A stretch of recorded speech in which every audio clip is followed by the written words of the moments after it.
আসসালামু আলাইকুম my dear students. আমি একটা সার্জারির মধ্যে দিয়ে গেলাম কয়েকদিন আগে, তো বেশ অসুস্থ আমি।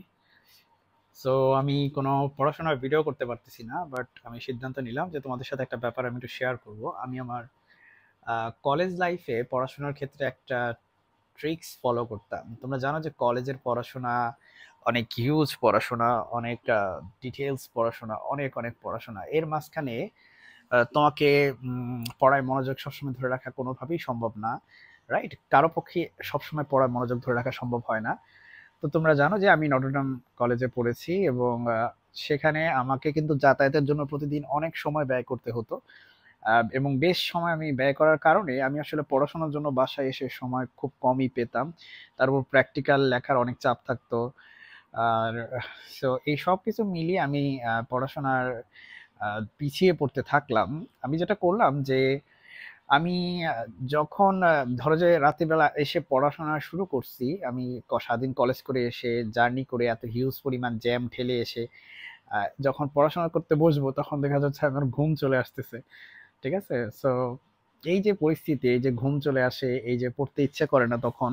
কিন্তু আমি জানি যে আমার পড়তে ভালো লাগে এবং এট দ্য সেম টাইম আমার হচ্ছে পড়াশোনা করা খুব দরকার তখন। রাইট? তো আমি যেটা করতাম আমি হচ্ছে নিজের সামনে একটা ছোট আ বাচ্চাকে কল্পনা করতাম। মাঝে, মাঝে নিজের সামনে একজন আমার থেকে কম বয়সী বাচ্চাকে মানে মানুষকে কল্পনা করতাম। স্টুডেন্টকে কল্পনা করতাম যে হচ্ছে আমার থেকে ওই টপিকটা বুঝতে যাচ্ছে যেটা আমি এখন পড়ছি। ঠিক আছে? সো আমি যেটা করতাম যে আমি সেটা যখন পড়তাম, পড়ার পরে আমি সেটা এক্সপ্লেইন করতাম। লিটারেলি সামনে মনে হচ্ছে যেন একটা ধরো মানুষ আছে এবং আমি তাকে লিটারেলি এক্সপ্লেইন করতেছি। এভাবে করে আমি এক্সপ্লেইন করতাম। এবং এটা কিন্তু সবসময় আমি করতাম না। এটা বিশেষ করে তখনই করতাম যখন আমার মনোযোগ আমি ধরে রাখতে পারছি না। তখনই আমি বেশি, বেশি এটা করতাম। তো ধরো যে আমি কথার কথা ধরো আমি হুকস ল পড়তেছি, হ্যাঁ? যদিও হুকস ল খুব সহজ আমরা জানি, তাই না?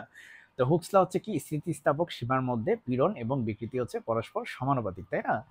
সো দেখা যায় যে আমি হুকস ল পড়তেছি, আমি ৩ বার পড়তেছি, ৪ বার পড়তেছি, ৫ বার পড়তেছি, ৬ বার পড়তেছি। কিন্তু একটু পরে আমার কাছে মনে হলো আমি কি পড়লাম এতক্ষণ? নিশ্চয়ই তোমাদেরও এরকম সমস্যা হয়, তাই না? তোমরা হঠাৎ করে খেয়াল করো যে, "আরে আমি এতক্ষণ কি পড়লাম?" আমার কোনো মনোযোগই ছিল না। সো এই ক্ষেত্রে আমি যেটা করি যে আমি প্রত্যেকটা টপিকের যেই ছোট, ছোট অংশ সেগুলা পড়ার পরে এবার আমি চেষ্টা করি হচ্ছে আমার সামনে যে স্টুডেন্ট আছে তাকে বোঝাতে।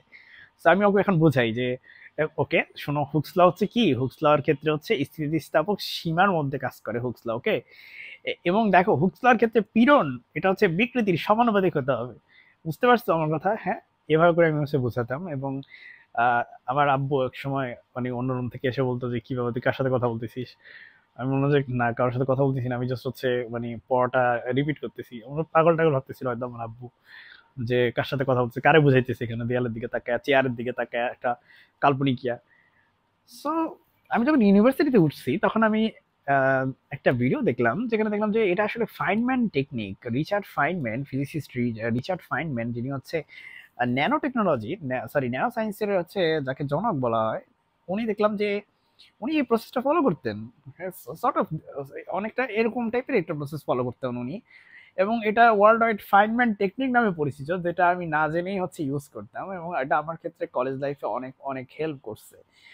সো আমি আম অসুস্থতার মধ্য দিয়েও চেষ্টা করলাম যে তোমাদের সাথে একটা ইন্টারেস্টিং ফ্যাক্ট শেয়ার করতে। আম আশা করি শুনে এটা ভালো লাগলো। তোমাদের হয়তো উপকার আসতে পারে। হয়তো পড়াশোনার ক্ষেত্রে তোমরাও এটা ব্যবহার করতে পারো। ঠিক আছে? আজকে এই পর্যন্তই। আসসালামু আলাইকুম।